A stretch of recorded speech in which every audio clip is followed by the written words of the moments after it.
pemain juga ada capeknya, bisa cedera.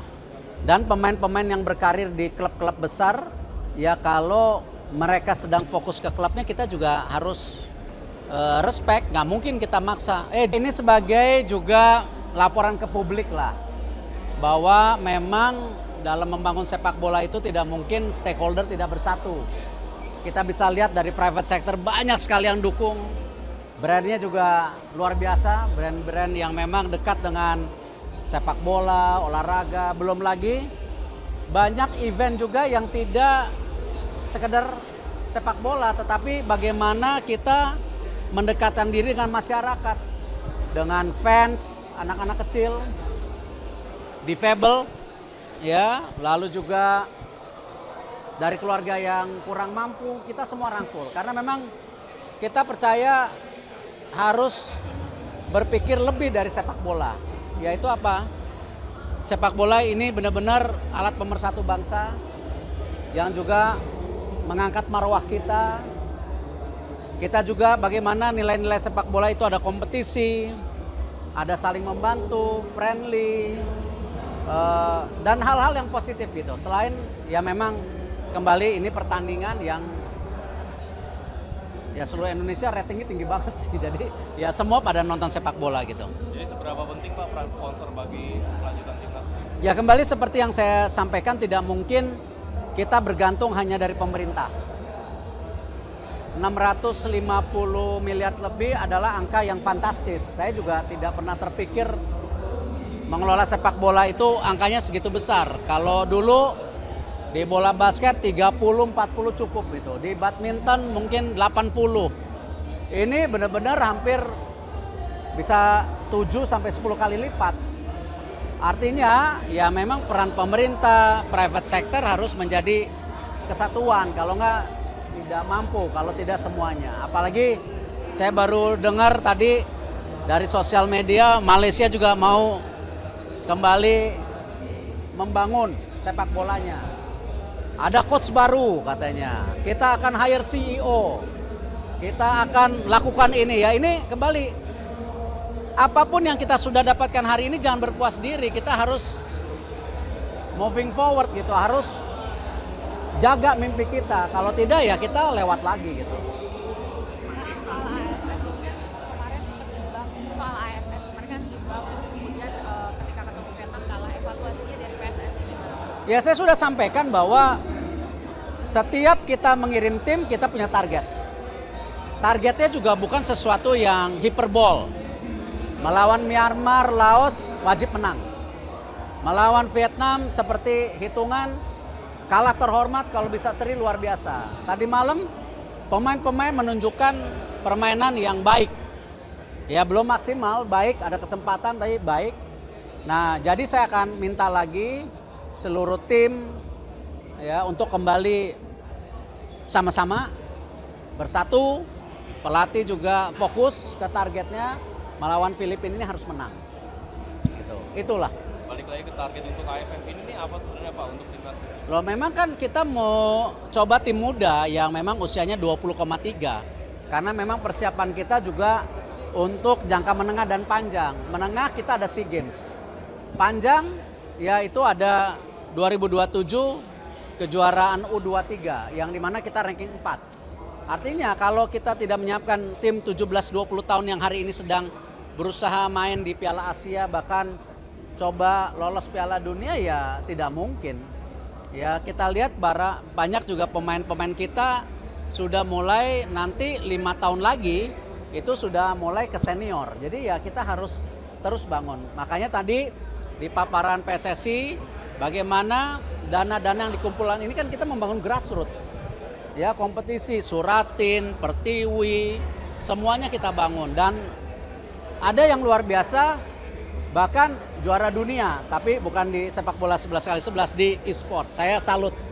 Ya, itu juga yang memang konteksnya luar biasa. Tanggapannya untuk JIC jadi bahwa Indonesia jadi tercatat begitu orang Indonesia. Ya, Seri A yang cetak gol.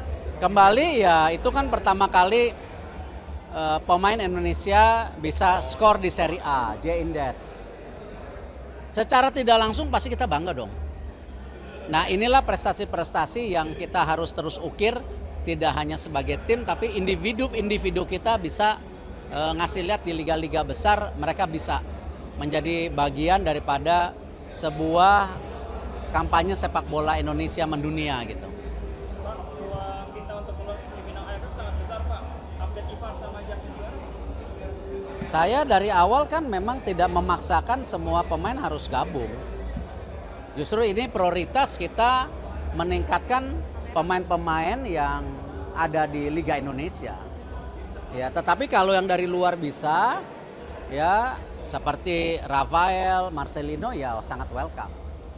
Ya, dan ingat yang saya ingatkan, pemain juga ada capeknya, bisa cedera. Dan pemain-pemain yang berkarir di klub-klub besar, ya kalau mereka sedang fokus ke klubnya kita juga harus respect. Nggak mungkin kita maksa, J pulang main. Ya kan nggak mungkin.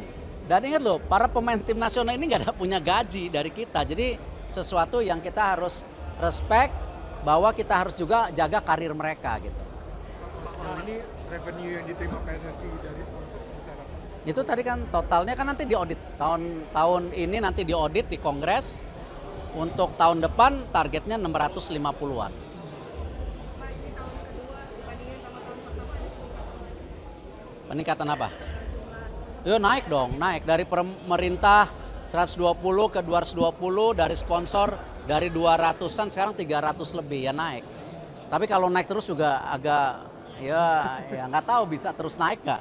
Soalnya kalau kita benchmarking dengan tetangga kita juga ya kita masih jauh lah. Banyak di Asia Tenggara itu budgetnya 1 triliunan. Jadi kita hanya 600-an dengan prestasi hari ini ya berarti kita efisien. Posnya yang prioritas ke mana aja tuh Pak? Yang paling besar dari 650 itu tim nasional hampir 390. Itu di luar futsal, di luar timnas beach soccer ya kan. Jadi angka yang ya hampir 60% lebih buat tim nasional itu. Itu kita belum hitung fasilitas pendukung tim nasional ya, seperti hal-hal seperti sport science, yang lain-lainnya lah yang kita belum masukkan sebenarnya.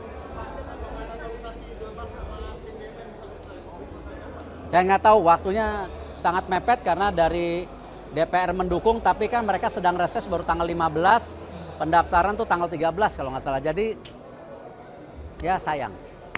Oleh bagaimana yang jadi sorotan Pak termasuk SBY yang kalau format sekarang Ya semua format pasti melelahkan.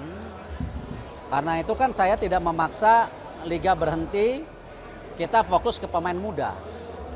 Ya memang ya semua format melelahkan ya. Kalau kita lihat di Liga Eropa, mereka main di liganya, habis itu main Champions League juga di tengah.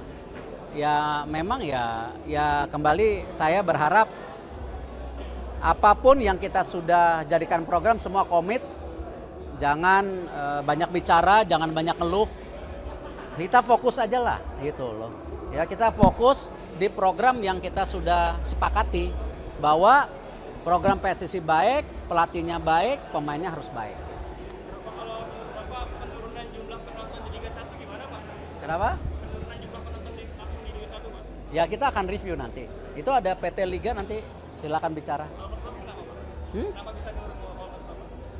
Ya perlu waktu recovery setelah COVID, perlu waktu kepercayaan, dulu ada match fixing, ya.